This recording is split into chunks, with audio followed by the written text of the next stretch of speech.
부르심에 대한 영역 중에 제가 특히나 강조하는 게 소셜벤처예요. 제가 일하고 있는 영역이기도 하지만 특별함이 있기 때문입니다. 먼저 이런 말씀을 드릴게요. 과거에는 기독교인들이 그래도 좀 인정받고 존경받는 시절이 있었어요. 저희 외할머니가 살던 시절. 기독교인들이 좀 이상하긴 한데 그래도 착해. 그래도 정직한 사람이 많더라. 그래도 어려운 일들에 먼저 나서는 사람들이 꽤 있어. 이런 이야기를 많이 들었다는 거죠. 또 지금은 어떻습니까? 욕을 먹다가 이제는 아예 욕도 안 먹어요. 무시당하거든요. 존재하는 것을 인정받지 못합니다. 과거에 선교사님들이 이런 일들을 만들어 왔을 때는 우리가 그래도 하나의 기관으로, 하나의 사회에 영향을 좋게 미치는 조직으로 사람들로 이해됐었잖아요. 선교사님들이 어떻게 하셨는지 저희가 봤어요. 살펴봤더니 이렇더라고요. 학교를 지어서 가르치고, 병원을 만들어서 치료하고, 또 복지기관들을 만들어서 그들을 줄인 자들을 먹이고 부족한 자들을 채워줍니다. 이게 선교사님들 하셨던 주요한 일들인 거예요. 근데 놀랍게도 이것은 예수 그리스도가 공생에 오셔서 하셨던 일과 동일하더라고요.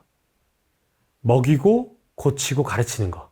이 일들이 수백 년, 수천 년이 지나서도 동일하게 그리스도인들의 사랑의 그 손과 발이 되어서 진행되는 것이죠.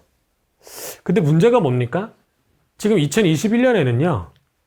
고치고 먹이고 가르치는 일들이 사회와 정부에서 하는 일이에요. 의료보험이 진행되고 병원이 그래서 많아졌죠. 대학들 정부 재정으로 많이 운영되잖아요. 복지기관들 대부분 정부 재정이 기반이 됩니다.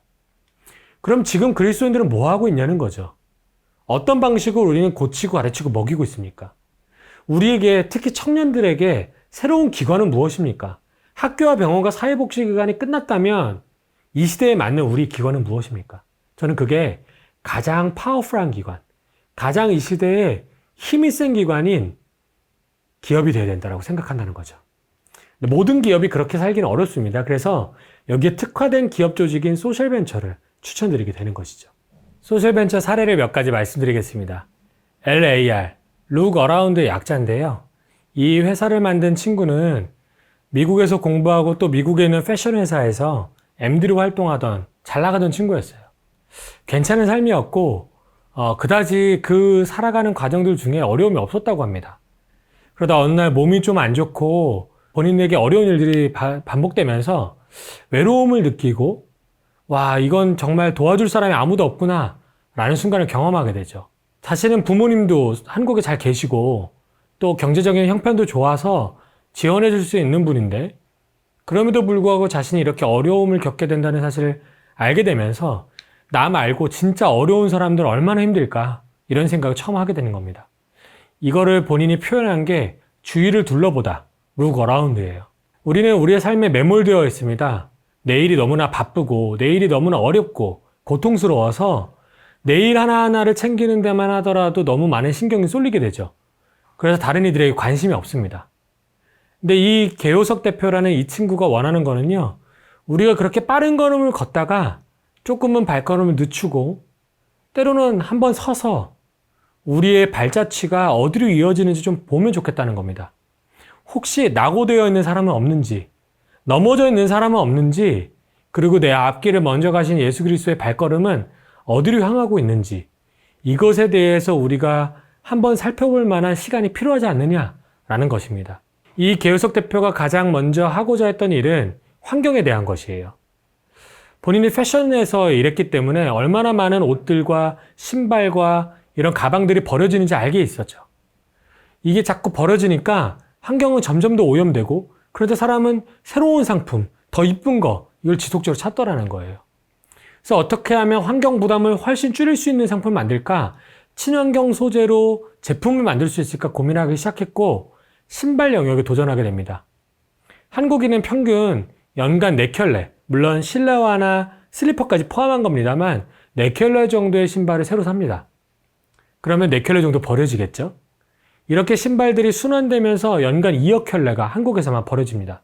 그런 오염 부담을 줄이려면 이 신발에 들어가는 소재들을 친환경적으로 바꿔야 되는 거예요. 물론 이게 쉬운 일은 아니었습니다. 특히 아웃솔, 밑창이라고 하죠.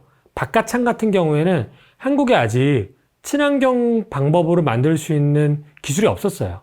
그래서 영국의 심포니라는 회사와 협업해서 국내에선 최초로 친환경적인 아웃솔을 만들 성공하게 됩니다. 그리고 지금 보시는 사진에 나온 게 100% 친환경으로 만들어져 있는 신발이에요. 우리나라뿐만 아니라 아시아에서 유일합니다. 저게 저 회색 메쉬처럼 되어 있는 소재가요, 페트를 재생한 겁니다. 페트병의 그 페트. 그래서 그걸 다 쪼개고 다시 실로 뽑아갖고 만든 게 저 신발인 거예요. 근데 이렇게 친환경이라고 해서 신발이 잘 팔리진 않습니다. 우리가 환경을 보호하기 위해서 신발 사진 않죠. 그래서 이 회사는 당연히 이쁘게도 만들고 심플하고 이쁘게 만들면서 동시에 친환경 소재가 가질 수 있는 장점을 살려냅니다. 그게 뭐냐면 가볍다는 거예요. 저 신발은 유사한 디자인의 스니커즈 중에 가장 가볍습니다. 그래서 우리가 발목에 부담을 덜 가고 생활할 수 있게 도와주고, 또 저 패션들에 대한 연결성들이 어떻게 보면은 단순하고 주변에 영향을 덜 미치는 그런 브랜드하고도 연결점이 되어 있겠죠. 또 이게 환경적인 그런 요소들을 갖고 있다 보니까 언론이나 아니면 정부와 관련된 행사, 기업과 관련된 콜라보들이 지속적으로 늘어나고 있습니다.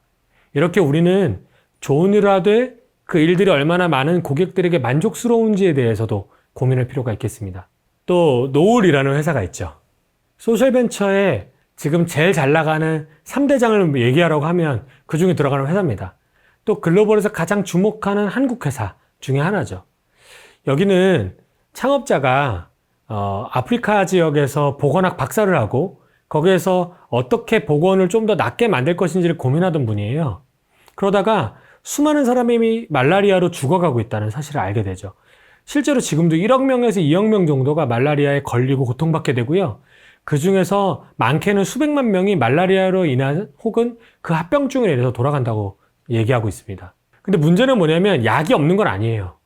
약은 지금 유엔에서도 뿌리고 막 다들 뿌려갖고 너무 많아요. 근데 문제는 말라리아가 4가지 유형이 있는데요. 어떤 유형에 맞는지를 알아야 거기에 맞는 약을 먹게 돼요.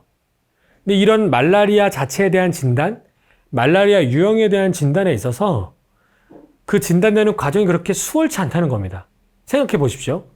케냐라는 그 거대한 나라에 시골에서 한 사람이 아픈 거예요.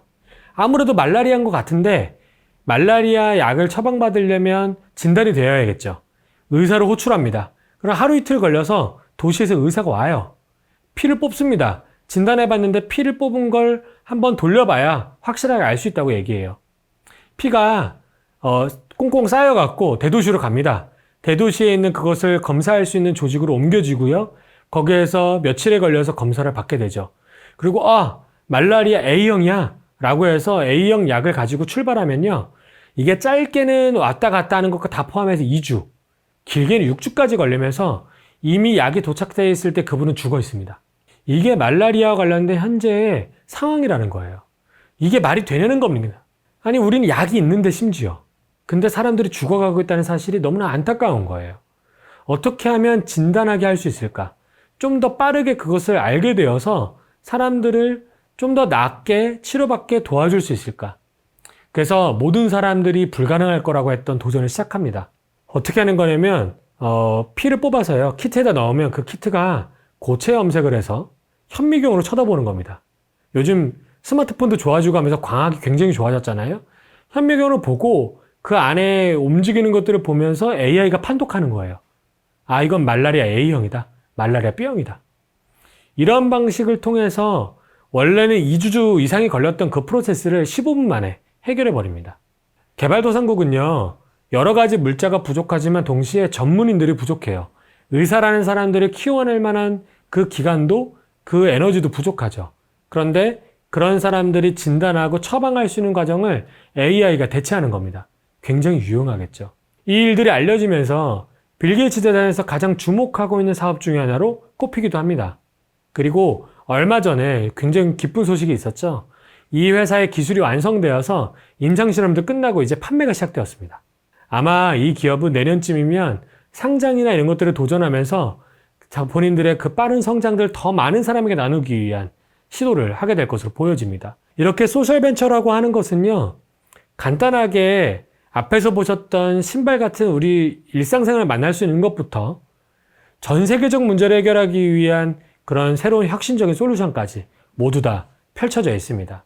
또 사회적 기업 영역에서 가장 이야기가 많이 되는 취약계층 고용 영역에서도 중요하게 소셜벤처 활동하고 있는데요.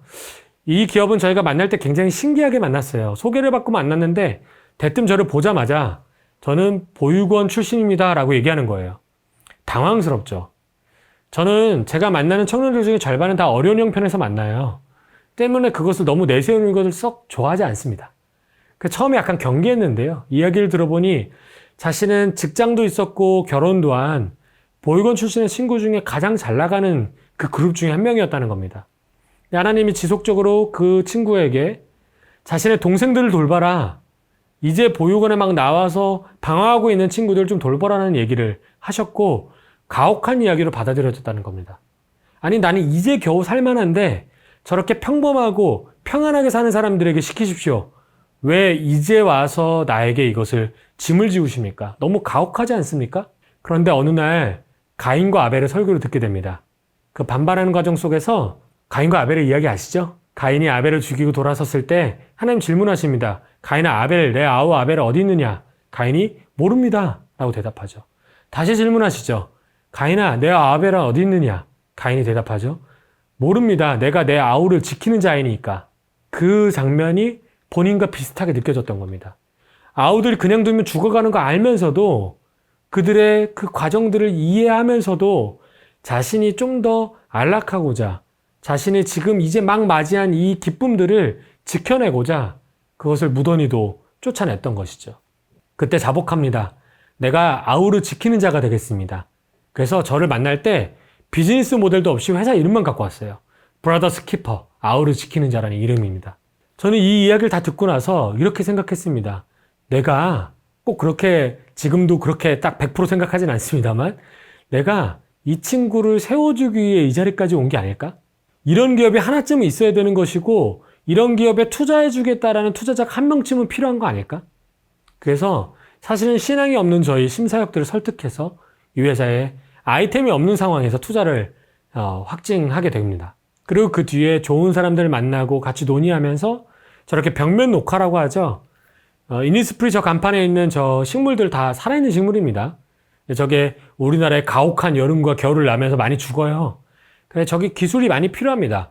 그 기술을 전수해 주시는 고마운 분들도 계셨고 또 이들을 위해 기도해 주는 수많은 사람들이 있었고 응원하는 더 많은 사람들 속에서 빠르게 성장 중입니다. 지금은 실내에서도 이렇게 책장 같은 데에다가 식물도 넣어놓고 하는 수직정원, 공기를 정화하는 수직정원 사업에도 진출해서 좀 더 많은 친구들을 고용하고 또 많은 친구들을 회복시킬 수 있는 방법에 대해서 고민하고 있습니다. 올해 아마 투자도 시리즈 A의 투자를 받게 될 거예요. 우리는 우리가 상처 입은 것들에 대해서 잘 압니다. 그리고 그걸 하나님이 어떻게 회복시키셨는지도 잘 알아요. 그렇다면 그 상처를 지금도 갖고 있는 이들을 위해 우리가 무엇을 해야 되는지도 잘 아실 겁니다. 그 일이 우리의 소명이 아닐까 한 번쯤 고민해 보십시오. 저는 이 문장을 굉장히 좋아하는데요. 폴 호켄이 한 말입니다. 당신이 성공할 수 있는 사업은 두말할 필요 없이 당신을 닮고 또 당신만의 것이다. 창업자가 회사를 만들면 영혼까지 쏟아서 만들기 때문에 창업자의 장단점을 다 담겨요. 임팩스퀘어도 저를 닮았습니다. 단점도. 마찬가지입니다. 우리가 하는 일은 보고서 한 장을 쓰더라도 나의 꼼꼼함이 들어가기도 하고 배열을 깔끔하게 하는 나의 속성이 들어가기도 하고 내가 최선을 다한다면 내 색깔과 냄새가 그 안에 나요. 어떤 일이든 그렇습니다. 근데 제가 여기서 질문 하나 던질게요. 우리는 누구를 닮아가는 사람입니까? 예수를 닮아야겠죠. 한번 3단 농법입니다. 우리는 예수를 닮아요. 그리고 우리가 최선을 다하면 우리의 일은 우리를 닮아요. 그럼 우리의 일은 누굴 닮아야 됩니까? 예수를 닮아야 되는 겁니다. 내 일이 어떤 일이든지 꼭 창업이나 소셜벤처가 아니더라도 내 일이 예수가 하셨던 것처럼 고치고 먹이고 가르치지 못하고 있다면 고민하십시오. 무엇이 진짜가 아닐까? 내가 최선을 다하고 있지 못한 건 아닐까? 그냥 돈을 벌기 위한 일로 죄의 대가로 벌어진 일로 그냥 그저 그렇게 살고 있는 거 아닐까? 또 반대로는 내가 그리스도를 잘 담고 있지 못한 건 아닐까? 나의 인생의 한 부분씩 그리스도를 담아내고 있지 못한 건 아닐까? 이 두 가지가 진짜라면 우리의 일은 예수 그리스도 담게 되어 있어요. 조금씩이라도. 그 관점에서 보십시오. 다 소셜벤처 창업할 필요 없습니다. 각자 일을 열심히 하십시오. 그러나 소명을 발견하세요. 다만 우리의 일이 정말 예수를 한 조각이라도 닮아가고 있는지에 대해선 반드시 검토하셨으면 좋겠습니다. 이런 창업이 아니더라도 마찬가지고 소셜벤처가 아니어도 마찬가지예요. P31을 썼던 하영록 회장의 그 내용들을 보면 저희 센터에서 오셔서 이 이야기를 해주셨었는데 책에도 나중에 나오더라고요. 필라델피아에 주차장 건물을 지어달라고 요청을 받게 되죠. 그런데 막상 지으려고 보니까 이 지역이 우범지대인 겁니다. 주차장 건물에서는 범죄가 많이 일어나죠. 미드나 영화 많이 보셨잖아요. 그렇죠? 여기에서 누군가가 피해를 입을까 두려웠던 겁니다. 그래서 발주자가 요청하지도 않았는데 CCTV의 사각을 없애기 위해 기둥을 틀고요. 기둥의 방향을 조정합니다. 그리고 저렇게 화려한 주차장 건물 보신 적 있으세요? 왜 화려하게 지을까요? 이쁘게 하려고? 아니요. 밝으면 범죄가 덜 일어나기 때문입니다. 그 당시에 트렌드는 1층도 꽉꽉 주차장으로 채우는 거예요. 근데 1층에 편의점을 집어넣습니다. 왜 그럴까요? 1층에 사람이 늘 있다라는 사실이 범죄를 저지하기 때문입니다. 우리는 이렇게 우리의 일들 속에서 어떻게 하면은 그 안타까운 일들을 덜 일으킬까? 사람을 섬기고 그들을 보호할까 고민하고 나타낼 수 있습니다. 어디서든지 가능합니다.